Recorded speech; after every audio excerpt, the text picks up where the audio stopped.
Senhores, vamos girar os assuntos?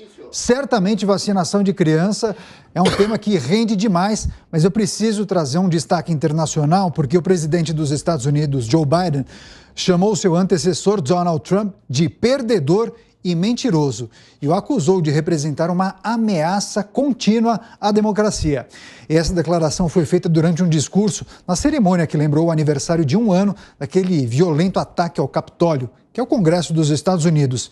Piperno, você acha que o presidente Joe Biden pegou pesado com essas palavras ou você concorda com ele? Não, ele tem que pegar ainda mais pesado contra esses cangaceiros políticos que tentaram, por meio da violência, por meio de um atentado, reverter o que as urnas apontaram. Então, vejam, em momento algum a democracia americana foi tão atingida desde a época da Guerra Civil, lá na metade do século XIX, né? Quando mais de 700 pessoas invadiram o Capitólio, muitas delas armadas, provocando 5 mortes, provocando dezenas de feridos. Isso tudo está lá, isso tudo está lá registrado com muitas e com fartas imagens e inclusive já com algumas condenações, né? Gente que inclusive já tentando inclusive fazer acordo com a justiça, voltar atrás, dizer que foi incitado aí por chamamentos, por tweets e por tudo mais. Agora, veja, estava lendo ontem um artigo do filósofo e cientista político Francis Fukuyama, um homem ligado aí ao pensamento conservador americano, neoconservador aí, do fim do século passado, né? E alguém que sempre teve um alinhamento muito mais próximo ao Partido Republicano e que se mostra exatamente envergonhado com tudo que aconteceu lá e chamando atenção para o fato de que, lamentavelmente, nesse que foi o maior atentado que a democracia americana, a mais invejada do mundo, sofreu desde 1865, não houve um posicionamento contrário, por exemplo, do Partido Republicano, a não ser de algumas vozes isoladas, como, por exemplo, a da deputada Liz Cheney, filha do ex-vice-presidente Dick Cheney. E não é à toa, Daniel, que todos os candidatos a presidente dos Estados Unidos nesse século, Bush, Mitt Romney, a família do ex-senador do Arizona, John McCain, né, que morreu aí há 2 anos, todos eles tenham se posicionado contra o presidente Trump.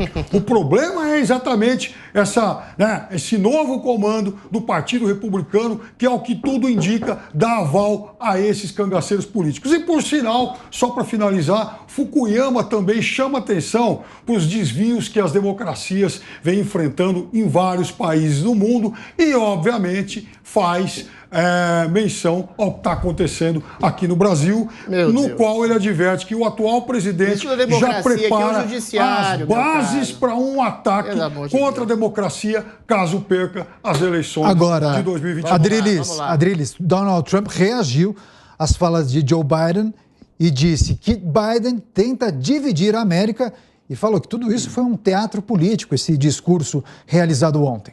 Primeiro lugar, primeira parte do meu comentário, é mentira que Donald Trump incitou a violência. Ele disse para as pessoas marcharem em frente ao Capitólio protestando com uma eleição suja, com suspeitas graves de fraude, uma eleição em que metade das pessoas votaram no correio, ou seja, uma eleição seriamente contestada. Essas pessoas, quando invadiram o Capitólio de maneira violenta, de maneira agressiva, atabalhoada, foram condenadas pelo discurso veemente contra a invasão do Capitólio feita por Donald Trump. O que aconteceu em seguida? O Congresso americano, aliás, o Partido Democrata americano incitou um projeto de impeachment ilegal, imoral do presidente, querendo debelar a democracia. Esse tipo de imoralidade foi endossada pela própria mídia progressista americana que queria destruir a reputação e a imagem do presidente Donald Trump. Instituições culturais investiram nessa fake news a ponto de o próprio Twitter e outras redes sociais terem banido o presidente Donald Trump das suas plataformas por um discurso completo de fake news. Segunda parte do meu comentário, qual a razão de Joe Biden estabelecer um nexo com o passado e elegendo um inimigo público dos Estados Unidos, número 1, como se estivesse ainda em campanha? Primeiro, que ele foi eleito numa eleição extremamente contestável. Segundo, porque o governo de Joe Biden é um desastre. Um governo formado por inflação alta, maior inflação dos últimos 30 anos, desemprego, política migratória completamente desastrosa. O presidente retirou as tropas do Talibã, deixando as tropas do Afeganistão americanas, deixando o Afeganistão à mercê do grupo Talibã, um grupo homicida, machista, opressor, ditatorial. O governo Joe Biden é o pior governo dos Estados Unidos de todos os tempos. Mas e aí tem uma questão. Tem uma questão. Por que ele está fazendo isso? Porque daqui a pouco tem eleições congressuais. E ele, pato manco que é, vai perder essas eleições congressuais para o Partido Republicano. E aí ele vai virar um completo desastre. Mas ele e a pandemia? Nada. A pandemia é exatamente, não é a pandemia. Quem defendeu essas medidas isolacionistas que estabeleceram uma decadência na economia americana e reverberou numa decadência na economia mundial foi também Joe Biden, Donald Trump. Donald Trump foi o primeiro que falou, ele que criou uma política de quase pleno emprego para todos os cidadãos americanos, falou, é impossível você isolar a maior economia do mundo, você vai ter uma queda abrupta de produtividade. Então, Joe Biden, pato manco e péssimo presidente que é, volta a campanha e ressuscita Donald Trump como seu opositor para criar um inimigo imaginário para se sair da política de pleno emprego. Ele herda, de fato, um estado de quase pleno emprego de Barack Obama.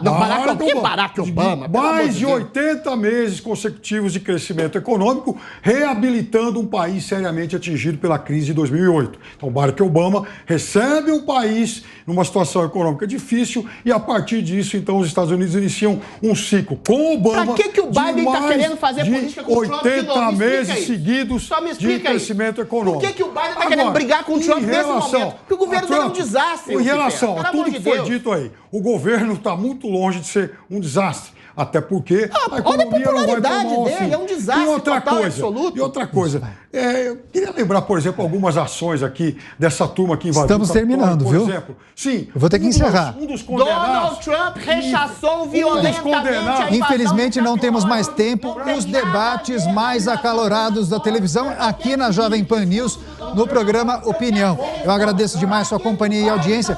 Continue com a gente na sintonia da Jovem Pan News. Até o próximo programa. Até mais. Tchau, tchau. Quer estabelecer um inimigo imaginário exatamente